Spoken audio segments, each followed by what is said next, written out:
Hello. It's been a tumultuous 2 years for the UK economy, and there seems no end to the ups and downs and the headline grabbing figures at the minute.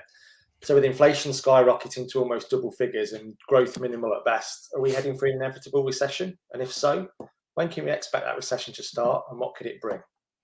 Join myself, Martin Crowson, and Macstaff MD Anthony McCormack as we discuss these issues live here on Macstaff Live. And if you're not already subscribed to the channel, please do so.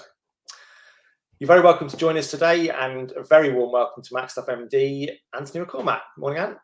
Hi, Martin. Good to see you again. How are you doing?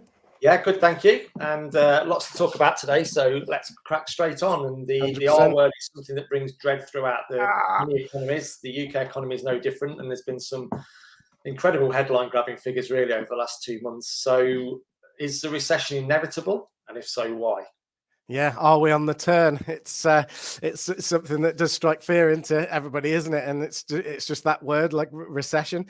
So I guess to answer your question, I think technically yes, we're kind of pretty much there, aren't we? There might have been just scraping over like the 0% growth rate for GDP. Recession just basically means, by definition, doesn't it, 3 periods? I think 3 months of negative GDP growth. So it's just a measurement of the size of the economy. Whether it's like plus 0.5 or minus 0.5 probably doesn't actually make too much difference. So, people should take a breath and not kind of panic. But it's not the word or the definition itself, isn't it? It's just what it means to people and what kind of memories it brings back and whatever. Because as a recruiter, I'm like, oh no, not again. Yeah. If you're long in the tooth like we are, you've remembered a few in the past. Yeah, right back to kind of after 9/11, and 2001 was my first one. The GFC, they call it, don't they? The global financial crisis, and it's been some tough times in recruitment and employment in general. But just because we dip potentially into a recession doesn't necessarily mean it's going to be a disaster. The curtain's not going to come down this time, like after lockdown. But I would say that, I think we're going to go into negative growth territory. There may be some adjustments. Don't think it'll be too severe, and that we might be through within a year. But I feel a bit bad for kind of raising it like that, because I'm normally the guy who's keep calm and carry on, or that I'm like, let's not talk ourselves into recession. And CBI are actually still saying that there's it's not necessarily inevitable. But having said that, no point in what could stop us going into recession at this stage, where people are talking about it being inevitable, but what could come along and happen and mean we do start getting growth? Yeah, good question. And should there be intervention and whatever? So there's recession, but there's something else with this unique situation that we're in as well at the moment. And I don't know whether you'd heard the word like stagflation before, but it's the kind of nightmare mix that we saw right back in the 1930s of stagnant economic growth, or recession, combined with inflation, and it's just gone nuts, hasn't it? Like UK and globally in terms of inflation numbers, and together they can cause a downward kind of cycle of economic deceleration that according to economists just won't self-rectify itself. So it does require government intervention to kind of intercede and to kind of do that almost like cardio kind of shock kind of restart. So that combination of inflation and economic stagnancy could be a problem. So as well, like how it might kind of disappear or not be as bad is if the cost of living crisis kind of abates, like either because of grants and things like that, or because we can get these kind of alternative sources going, or kind of negotiate some better deals with the oil and gas companies and things like that. Or just termers, aren't they? That's the problem. It's a what? Sorry, those deals will take time to do. Yeah, you can't just kind of restart the coal-fired plants, which is a necessary kind of evil, or build a new nuclear power station, can you? So there's going to be a period of transition, like period of pain with it, really, and no easy answers, because we don't want, I'm supposed speaking for me personally, but we don't want to be kind of paying for Russian gas and literally payrolling like Putin's war efforts, like, do we? So we have to kind of make the tough decisions, even if it's going to be a little kind of inconvenient or, you know, painful for ourselves. So there's that cost of living. If we deal with that, we might kind of dodge recession to a certain extent, or just if confidence returns again, either because of economic stimulus or because of you know, better predictions on future economic growth, and that might get companies hiring again because they've dialed back their plans. I think that's why the GDP is shrinking, that companies had great big growth plans and whatnot, but because of the you know, cautious predictions and clouds on the horizon with the inflation, they've kind of dialed back their growth plans, and it's been difficult to hire people as well. There's government spending that was going into the COVID efforts like test and trace and things like that, and the vaccine program and things like that, and that actually buoyed up the economy. So the fact that that's dialed back has actually impacted the GDP number as well. So it's kind of a weird mix of factors. Do you find also the predictions that governing bodies are making that aren't being hit, that adds to that sense of uncertainty within the economy in terms of, for example, the Bank of England setting inflation targets and that they're going above those? GDP growth figures are set, and we're getting nowhere near those figures. So does that add to that sense of certainty and unease within hiring companies? Yeah, because we look to the institutions, don't we, to give us some kind of sense of certainty and things like that. And it seems like that all bets are off. Like, you know, things are outside of the estimates, anything from, you know, economic growth to, you know, political pollsters and things like that. It's seems like a very uncertain kind of world, doesn't it? And again, that caution is the thing that can kind of tip us over the edge into recession. So that's for companies who decide not to hire or to put projects on hold and things like that. And I have seen things creeping back in, you know, in the recruitment market, like offers being rescinded and things like that, which is like one of my least favorite things. And then on the candidate side, you know, if somebody's gainfully employed, have some, aspect of job security. Maybe they don't want to risk that with a move, so maybe they'll stay put, and that just kind of slows down the amount of activity in the employment market, where there's been more, as we've discussed before, there's been more vacancies than candidates to fill them for some time. And if we do get to a situation where there's, companies going bump, what they call it, insolvency, redundancy, all of those things, it kind of throws, new people onto the market, but they're not necessarily 100% fit for the jobs that are available. So in COVID lockdowns, it was, lots of people coming available from retail and hospitality and even aviation and things like that, but they weren't necessarily a brilliant match for the, the skilled and technical distribution kind of base positions that were available. So just because, the unemployment kind of may match the job vacancy levels again, it doesn't mean that that's useful. They may not match each other at all. It's a round peg square hole situation. Yeah. Okay. Let's assume then that things do continue to just dribble down towards a recession. From a job market perspective, what can we expect then? I know it's difficult to predict the future as always, but what sort of things would you traditionally expect to happen? And at what pace will those things start to creep into both clients and candidates?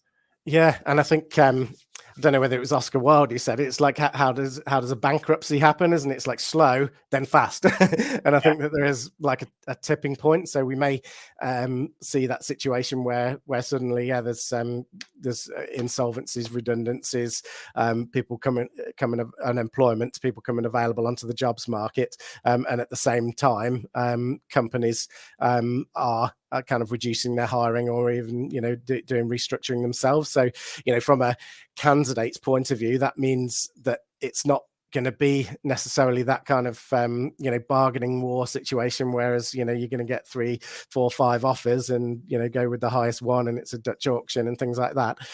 It may be a situation again, whereas you're competing for a job against a strong shortlist of 10 candidates or whatever. When people are looking for a move, people have been looking for a move recently, they've been able to leverage quite significant pay rises, partly because they can, and partly because the logic was, well, the cost of living's going up so much, I want a 5% or a 10% pay rise, and companies were willing to pretty much do whatever it takes to secure the new talent for their growth. now I'm seeing that that's not the case. Like they either unwilling or unable to pick up the tab for like a 10% pay rise as somebody goes from one company to another. And as soon as the people like going from job to job are competing with people who are in the market or they have been made redundant, then it's tough to demand, unless you differentiate yourself greatly, which is another thing. It's tough to demand that high pay rise because somebody's already always going to undercut you that's looking to just get back into employment. And that said, then on the client side, it might be that they're kind of sport for choice, that the clients are back in the driving seat in terms of calling the shots on, who they recruit and at what kind of salary. But, I'd caution that as well, because if you get somebody that's, a bargain, or that somebody that's taken a step back or whatever, it can be a stepping stone. So, if you pay a 50K guy 40K, because you can, it's not a recipe for a good long-term match or stay or mutual respect, is it? They are going to leave as soon as the market comes back up and they can command their kind of market rate salary again. So people need to consider the situation and the short and long term ramifications, basically, and then do whatever kind of actions that their conscience demands, really, I suppose. And from that client's perspective, how difficult is that in terms of they've had a mindset for the last 6 months, 12 months, in that they've got to make sure that they offer the right package, the right wage, maybe increase in wages, and all of a sudden things are starting to slowly turn. Does that affect their long-term plans or their short-term plans because of that? So the companies might become more bold in their kind of hiring and growth plans again once they know that they can secure people, you mean? Yeah, but potentially, yeah. And it's a moving target, though. I think the companies would still like to be positive and proactive and things like that, and bring people in at augmented salaries and things like that, but they're on the squeeze as well. Like it's this kind of cost of living crisis, cuts for the employers as well as the employees. Like companies were willing to roll with the punches to in the war for talent secure the right people, but there comes a point, doesn't it, when the company's margins are being squeezed and things like that, and their kind of growth potential might be impacted, that enough's enough. We can't just have basically wage inflation kind of pouring fuel on the fire of their cost inflation as a business. In a way, they might as well kind of just dial back, do less, but it to be safer and potentially more profitable. Like an example of that was farmers, pig farmers. I don't know whether you remember, there was like a butchery crisis, wasn't there? There wasn't enough people, and there was blame going for European kind of butchers and things like that returning to Europe, and we couldn't kind of process all the kind of pork and things like that. So now the farmers have, because they can't process like the vast amounts of livestock and things like that, they're kind of dialing back their production, perhaps by 50%, and it's something that they know is at least manageable then, in a time when they might not be able to hire or afford to hire the skilled labor. They've just taken the discretion's the better part of valor and gone for a less risky approach. That affects the caution in the economy, which again can kind of drive us further down into recession. So it's really complex, kind of interrelated kind of scenario. And in a way, I feel bad because, of course, like I don't know, and guess what? Like nobody does, as you're saying, not even the Bank of England by the looks of it. So it's going to be an interesting year. There will be some people out there younger than us who won't have gone through a proper recession if we're looking back towards the financial crisis as the last major. Worst case scenario, what sort of things can happen? We'll get onto some positives after this, I promise. Okay. Yeah, it's that kind of domino effect, really, of caution, reduction in the amount of jobs, reduction in the amount of people moving, and I'm already seeing this actually of companies, going having profit warnings or starting to default. Like apparently a quarter of companies are defaulting on the bounce back loans already. Like. So that's like a barometer, an indication, and then some companies are just going insolvent or bankrupt as well, and that then makes unemployment come into the market. That actually impacts, the tax revenue that the government obviously gets, that they would have been getting from income tax, and impacts the consumer spending that's in the market. So it is like a tipping point. It's either a virtuous circle, isn't it, up, or like a vicious circle down, and that's why the kind of the fiscal levers, they'd call it, isn't it, from the government and things like that come into play, at least trying to keep things kind of on an even keel. Trying to, yeah. But yeah, it could be quite bad, especially with this idea of the stagflation, which is literally back to the 30s depression of combining in inflation with stagnant economy or kind of negative growth.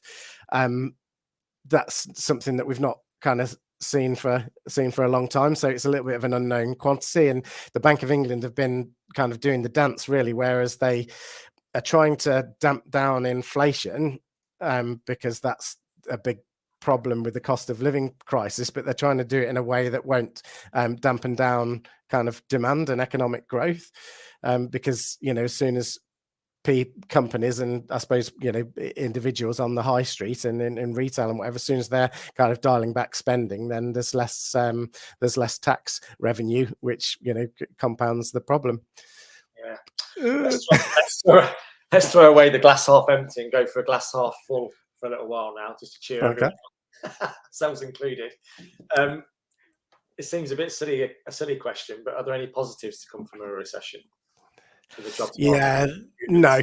Thanks for going this. I suppose, is that the time? But no, and yes, isn't it? I mean, I have to bring a positive mindset to this situation. I've been giving myself a pep talk about ding ding, kind of round 3, like recession, let's go. And for one, it's not the words, like, or the definition of recession, like I said in the beginning. It's like what it means to us and what kind of emotions we attach to it, and that can send us into a panic and a spiral of like, oh yeah, that means having no money or losing my job or not being able to hit my targets as a recruitment company or whatever. But we need to keep it into perspective, because there's the thing, isn't there, about a crisis, like literally in the kind of the Chinese hieroglyphics, or if that's the right word, is made up of 2 things, like danger and opportunity. And there's always kind of winners as well as losers in an economic downturn. And you can just control your own planning and your response and how industrious you are. And if you kind of keep focused and work hard, you will survive, but we just might have to tough it out for a year. But it's going to be new, especially for recruiters who haven't been in this market or haven't done the recessions before. It's will you survive and thrive in a situation where clients are really hard to kind of win and jobs are really hard to acquire, rather than the other way around, whereas kind of you're beating jobs off with a stick and you can't find candidates. So there's never a happy medium in recruitment, but the far better universe for us is when it's abundant jobs and a skills shortage, because realistically that's when companies need our expertise and our talent pool and things like that. Yeah, and I guess that uncertainty makes it difficult for all of us, doesn't it? With whatever industry you're in terms of everyone's come out of COVID and everyone's sort of thinking, all right, thank goodness that's over. We just need some stability and we just need to settle down, just have a couple of years of just steady growth and nothing stupid. And then all of a sudden, largely out of the blue, something boom like again, yeah. And here we are again thinking we've got no idea what's going to happen. And if you look to Bank of England's and government predictions and they can't get it right, that uncertainty is very easy to pass through any industry, isn't it? Yeah, but storms will come, as they say. That's and uncertainty is the only kind of certain thing, and all that. It's like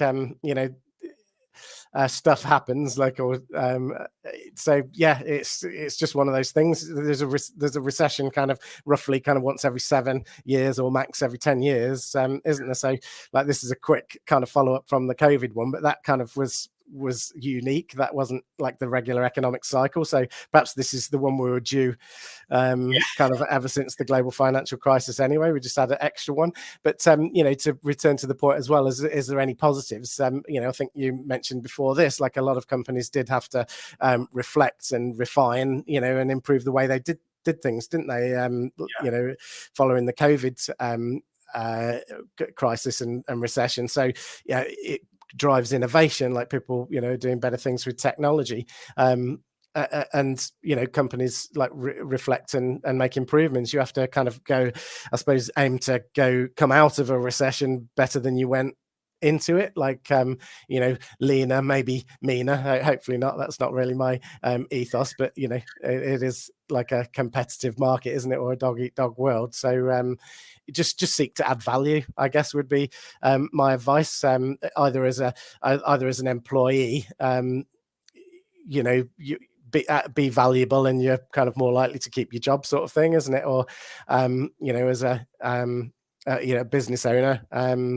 again, it's the same thing. Seek to add value, and you'll be able to kind of retain your client base throughout the, you know, the changes in the market. But if somebody's not adding value, you know, and they're a passenger on the bus, so to speak, then you know, you might want to watch your back.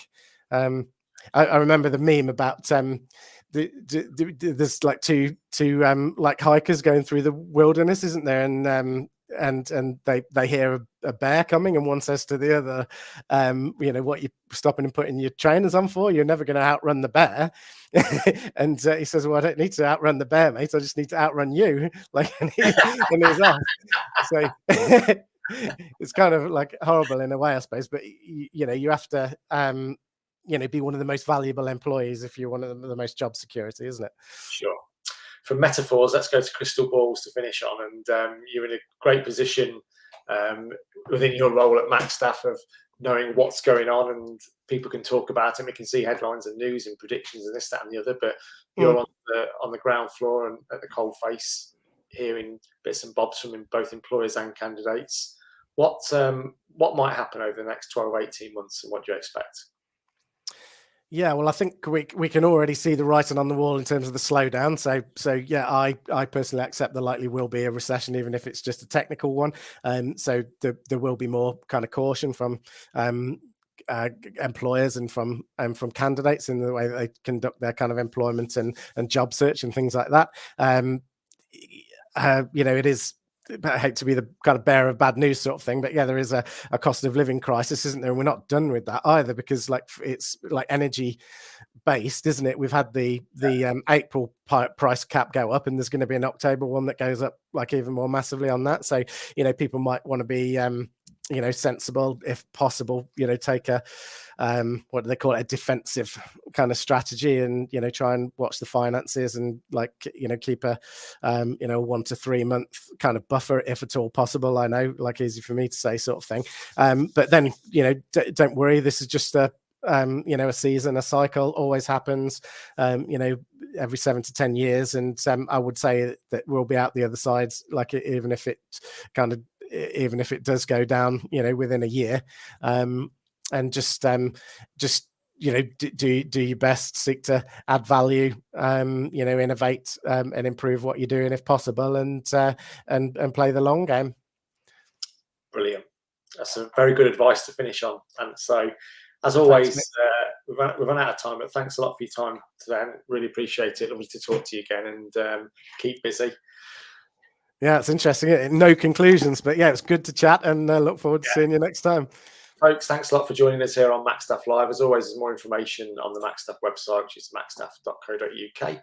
Please hit that subscribe button, and you'll be the first to find out when we're back on discussing any topical issues that are coming up in the near future. In the meantime, that just leaves me, Martin Croson, to say thanks once again for joining us today. Have a good one, and we'll see you soon here on Macstaff Live. Bye-bye. Bye-bye.